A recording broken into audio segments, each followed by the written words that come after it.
Salut la famille, aujourd'hui c'est une vidéo un peu spéciale.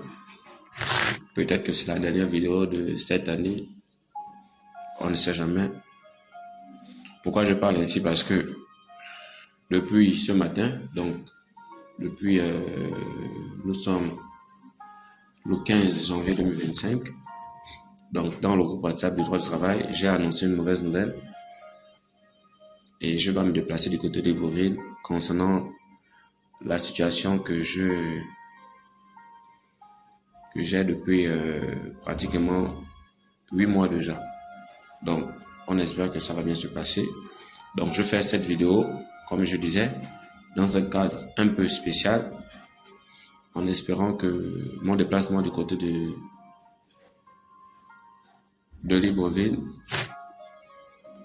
ne sera pas un déplacement sans retour, on espère. Donc, aujourd'hui, nous allons parler un peu de quelques imprimés de déclarations sociales et de déclarations fiscales au Gabon. Donc, sans plus tarder, nous allons débuter avec la toute première déclaration, donc la DTS. La DTS, ici, c'est la déclaration trimestrielle sur les salaires. Il existe deux. On a la DTS pour la CNSS et la DTS pour la PLAMGS. Donc, en ce qui est de la CNSS et de la PLAMGS, les périodes de déclaration sont les mêmes. Donc, je vous affiche ici. Donc, vous avez ici en image les périodes de déclaration. Donc, le premier trimestre, c'est-à-dire, comme vous voyez ici, c'est bien écrit, janvier, février, mars, est à déclarer au plus tard le 30 avril, donc de l'année en cours. Donc, par exemple, là, nous sommes en janvier 2025. Donc, janvier, février, mars, la DTS doit être déclarée avant le 30 avril 2025, donc de cette année. Donc, c'est pourquoi on parle de N. Et le paiement aussi, c'est à la même période ou avant. Parce que si vous dépassez les délais qui sont là, il y a des pénalités que vous allez supporter. Donc, ici, vous avez le deuxième trimestre, avril, mai, juin, ça doit être déclaré et payé avant le 31 juillet de la même année. Le troisième trimestre, donc juillet, août, septembre, ça doit être payé et déclaré avant le 31 octobre de la même année. Maintenant, le quatrième trimestre, donc octobre, novembre, décembre, ça doit être payé et déclaré avant le 31 janvier de l'année qui suit. Comme par exemple, là, nous sommes en 2025, donc le quatrième trimestre de l'année 2024 doit être déclaré et payé avant le 31 janvier 2025. Maintenant, si on paye, si on déclare avant ou si on déclare, pardon, après les délais ou on paye après les délais, qu'est-ce qui se passe? Donc, au niveau de la CNSS, voici les pénalités. Donc, sauf si je me trompe ici. Ici, on dit le défaut d'une position de la DTS sur l'échéance prescrite donne lieu à l'application d'une pénalité de 15%, elle majeure de 3% par trimestre supplémentaire. Donc, dès le premier jour de retard, donc lorsque vous dépassez, parce qu'il y a deux types de pénalités. On a les pénalités de dépôt tardif et les pénalités de paiement de retard. Donc ici, on vous dit que lorsque vous dépassez les délais, vous avez 15% d'abord de pénalité. Ça, c'est quand on dépose la DTS en retard. Et elle est majorée ensuite, donc les 15% sont majorés de 3% par trimestre supplémentaire. Donc plus vous mettez du temps, plus aussi les pénalités augmentent. Voilà, ça c'est ce qui est de la DTS NSS. Maintenant, pour la PLAMGS, les pénalités ne sont pas les mêmes. Voilà, les pénalités ne sont pas les mêmes. Donc, pour la PLAMGS, je vais un peu zoomer. Voilà. Pour la PLAMGS, vous voyez ici, on vous dit que 25% pour non dépôt la DTS calculé sur le montant de DTS du dernier trimestre déclaré, 2% pour non-paiement de cotisation par mois de retard au retard temporaire. Donc, ici, les 25%, c'est lorsque vous déclarez en retard et les 2%, c'est lorsque vous payez en retard. Donc, chaque mois de retard donne lieu à une majoration de 2%. Et les 25%, ça reste là quand vous n'avez pas déclaré. Donc, quand vous venez déclarer en retard, le pourcentage là n'évolue pas. Mais celui qui évolue, ce sont les 2%, parce que plus les mois de retard passent, lui, il évolue. Donc, faisons attention aux déclarations sociales sur les salaires, notamment la DTS de la CNSS et la DTS de la PLAMGS.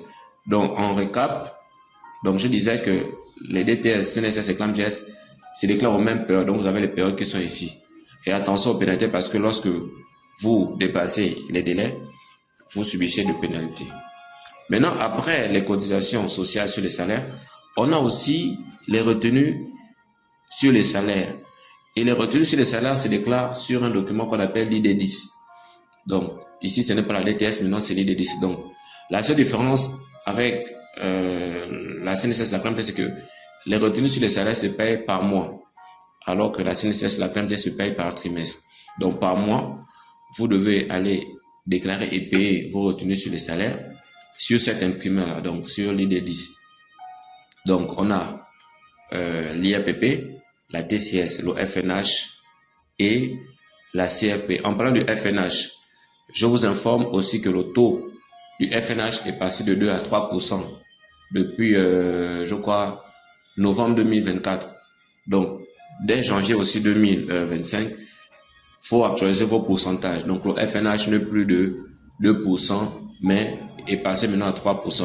Donc, si vous voulez voir le document qui parle de cette augmentation-là, j'ai déjà vu à parler de ça dans une vidéo précédente. Vous allez voir le FNH de 2% à 3%. Donc, c'était juste un rappel pour interpeller que le FNH est passé de 2 à 3%. Et si vous n'actualisez pas vos pourcentages dès ce mois, je pense que lors d'un contrôle, les impôts ne seront pas larges là-dessus. Donc, ici, après, vous avez aussi la CFP. Voilà. Donc, vous voyez, comme je disais ici, rappel, le dépôt de la déclaration doit obligatoirement s'accompagner du paiement de l'impôt. Donc, lorsqu'on déclare, on paye aussitôt. Alors qu'avec les DTS, on peut déclarer et payer après. Mais lorsque vous payez après, il y a des pénalités que vous allez supporter. Alors que l'ID10, c'est quand on déclare qu'on paye. Donc, il n'y a pas, on déclare et on paye après. Non. Donc, on dit date limite ici, vous avez les, donc, voir les articles 95, 96 et 206 du Code général des impôts, ou encore l'article 10 de la loi des finances rectificative 2017. Et on dit ça se paye le 15 de chaque mois suivant le paiement des salaires. Donc, le délai, c'est le 15. Alors que les autres là-bas, on avait le délai. Ici, c'est le 15. Donc, ça veut dire que les retenues sur les salaires du mois de décembre, par exemple, 2024, doivent être payées avant le 15 janvier 2025. Si on dépasse le 15 janvier 2025, c'est aussi des pénalités qui s'appliquent. Donc, tout à l'heure, on va voir les pénalités qui s'appliquent lorsqu'il s'agit de l'ID10. Ah, j'ai oublié, au niveau de la CNSS, on revient rapidement, c'est ce communiqué de la CNSS. Vous savez que lorsque les travailleurs ont des enfants, ils ont droit à des allocations familiales chaque trimestre. Et normalement, le délai pour pouvoir déposer le document justificatif, c'est le 31 décembre de chaque année. Mais exceptionnellement, cette année, la CNSS a prolongé jusqu'au 15 janvier. Donc, vous avez encore jusqu'au 15 janvier pour pouvoir le poser.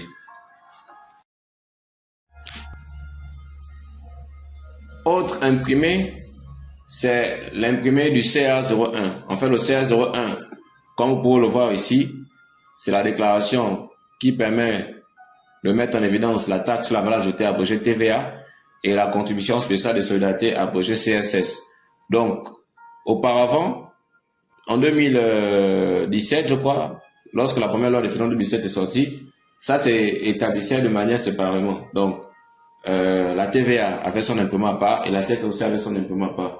Mais depuis la loi de finances rectificative 2017, les deux sont maintenant sur le même document appelé le CA01. Et ça aussi, j'ai fait une vidéo là, dans ce sens sur la taxe sur la valeur ajoutée pour connaître les conditions. Donc, à quel moment une entreprise devient assujettie à la TVA ou à quel moment une entreprise devient assujettie à la CSS et quelles sont les entreprises qui sont assujetties ou encore exonérées de ces deux prélèvements. Donc ici, la TVA et la CSS, leur imprimé, c'est le CA01. Et on doit déposer ça tous les mois, avant le 20. Comme vous voyez ici, le 20 de chaque mois, à article 237 du Code général des impôts et 26 de la loi de finances rectificative de 2017. Donc c'est chaque mois. Maintenant, si l'entreprise n'a pas réalisé des activités, mais qu'elle a assujetti à la TVA, si elle n'a pas réalisé des activités, l'entreprise doit toujours procéder à la déclaration de TVA, mais en mettant l'option néant. Donc, vous mettez néant. Parce que si vous ne faites pas la déclaration, soit disant que vous n'avez pas réalisé des achats et de ventes, il y a des pénalités qui s'appliquent. Donc, on va regarder. Voilà, il y a des pénalités qui s'appliquent. Donc, tout à l'heure, on va voir un peu ces pénalités. Je pense que les pénalités en termes de TVA, c'est 50%. Sauf si je me trompe. Mais on va regarder ça tout à l'heure, c'est 50%. Donc, vous voyez ici que lorsque vous ne déclarez pas la TVA, il y a des pénalités qui s'appliquent. Et la TVA, c'est tous les mois pour les entreprises qui sont assujetties à la TVA. C'est tous les mois, au plus tard le 20 de chaque mois. S'il n'y a pas d'activités qui ont été réalisées, vous faites une déclaration néante. Ensuite, nous passons au prochain, donc la patente. Déjà, la patente est un droit obligatoire. Ça, c'est pour toutes les entreprises. Donc, toutes les entreprises payent la patente. Et la patente dépend de l'activité de l'entreprise. Donc, pour connaître le montant de la patente à payer, soit vous téléchargez le code journal des impôts en PDF et vous allez voir dans la partie de la patente, voir le montant qui correspond à votre activité et à votre zone. Parce que la patente aussi dépend de la zone géographique là où on se trouve. Donc, si vous êtes une entreprise basée à Libreville et l'autre est basée à France et vous n'avez pas payé la même patente, même si vous faites partie du même secteur d'activité. Donc, la patente dépend aussi de l'emplacement géographique. Et le document sur lequel on fait la déclaration de la patente s'appelle le CP04. Voilà, CP04 qu'on voit ici, c'est ça le nom de l'imprimé. Et ça se paye au plus tard avant le 28 février de chaque année. Voilà, comme vous voyez ici, le dépôt de sa déclaration doit impérativement s'accompagner avec le paiement. Donc, ça veut dire que lorsqu'on déclare, on paye aussitôt. Voilà, et c'est avant le 28 février de chaque année. Comme là, nous sommes en 2025, les entreprises ont jusqu'au 28 février 2025 pour pouvoir payer cette patente-là. Et elle est obligatoire, c'est toutes les entreprises, hein, que vous soyez entreprise individuelle, que vous soyez société, tout le monde paie la patente. Voilà. Ok. Après la patente aussi, comme je tente de vous dire aussi, chaque imprimé ou chaque impôt ou encore chaque taxe ou encore chaque droit obligatoire, si vous dépassez les délais, il y a des pénalités qui s'appliquent. Donc, il y a des pénalités qui s'appliquent. Donc, faisons attention. Et plus le mois passe, plus les pénalités aussi augmentent. Donc, faisons vraiment très attention. Ensuite, on va prendre un autre imprimé. On a l'ID 18. L'ID 18, c'est un imprimé qui permet de déclarer ce que vous appelez souvent par le langage, la TPS. Normalement, TPS n'existe pas dans le code général des impôts parce que d'autres disent taxe sur prestation de services. Non, c'est précompte. C'est un précompte. Donc, c'est facturé uniquement à ceux-là qui sont spécialisés dans les prestations de services. Et ça aussi, j'avais expliqué ça dans ma vidéo sur la TVA. J'avais donné la différence qu'il y a entre la TVA et ce que vous appelez TPS. Voilà. Donc, ça aussi, ça se déclare tous les mois. Donc, chaque fois que les 9,5 sont précomptés ou prélevés, le mois qui suit, vous devez aussi faire cette déclaration-là. Et c'est au plus tard le 15. Donc, le délai aussi, c'est le 15 de chaque mois. Et le document sur lequel on va mettre les montants pour pouvoir déclarer et payer ces précomptes-là, c'est l'ID 18. Donc, ça s'appelle l'ID 18. Voilà. Donc, voici comment ça se présente. Voilà. Donc là, vous mettez, ici, c'est le prestataire. Ici, c'est la partie versante. Donc, la partie qui verse. Donc, celui qui va payer. Et le montant, voilà. Fait, vous mettez, comme vous voyez ici, le dépôt de la déclaration d'obligatoire s'accompagne du paiement du ne pas globaliser les précomptes, remplir une déclaration par prestataire concerné. Date de mise de dépôt, voilà, article 182 du code général des impôts, c'est donc le 15 de chaque mois. Donc ici, c'est pour vous dire que si vous avez 4 prestataires, vous devez avoir 4 ID 18. Et non, un seul des 18, vous mettez le montant de tous les prestataires. Non. Chaque prestataire, sa déclaration. Et vous devez imprimer ça en 2 exemplaires. Donc, ça veut dire que 2 exemplaires par prestataire. Ensuite, nous passons à l'IS, à la compte, au solde de l'IS. Voilà. Vous savez que l'IS se paye en 3 tranches. On a le premier compte qui se paye le premier avant le 30 novembre. Ensuite, on a le deuxième compte qui se paye avant le 31 janvier de l'année qui suit. Et on a le solde qui doit être payé avant le 30 avril. Voilà. Donc, pour cette année, l'IS doit être payé 2 fois. Donc, on a le deuxième acompte. Comme je vous disais, le deuxième acompte est payé avant le 31 janvier. Donc, pour ce mois-là, vous devez payer le deuxième acompte de votre IS. Ensuite, quand le 30 avril, avant le 30 avril, vous devez payer le solde. Et lorsque vous payez le solde, c'est sur ce document-là qu'on remplit. Voilà, vous voyez, c'est mis qu'il y a un poste de société solde. Et vous mettez votre NIF, vos informations, l'entreprise, IS du côté de l'exercice. Donc, le montant de l'IS que vous êtes censé payer. Ensuite, ici, dans cette colonne, ce qui est total des acomptes déjà payés, c'est le premier et le deuxième acompte. Et maintenant, ici, c'est le montant qui reste à payer. Donc, le solde. Donc, l'IS moins les acomptes. Et après, vous signez, voilà. Comme vous voyez ici, le dépôt de la relation doit obligatoirement s'accompagner du paiement de l'impôt de date limite, article 21, Code général des impôts, premier acompte au plus tard le 30 novembre de l'exercice pour lequel l'acompte est payé. Donc, comme je tente de vous expliquer ici, quand on déclare, on paye aussi. Quand on va déposer, on doit aussi payer. Et c'est pareil aussi avec l'IAPP. Ouais, l'IAPP, par exemple, ici aussi, c'est pareil. Donc, l'IAPP, ça, c'est pour les entreprises individuelles. Et l'IS, là-bas, c'est pour les sociétés. Donc, ça, c'est par exemple pour les entreprises individuelles. C'est aussi pareil. Donc, premier acompte, deuxième acompte, vous devez payer ça aux mêmes dates que l'IS.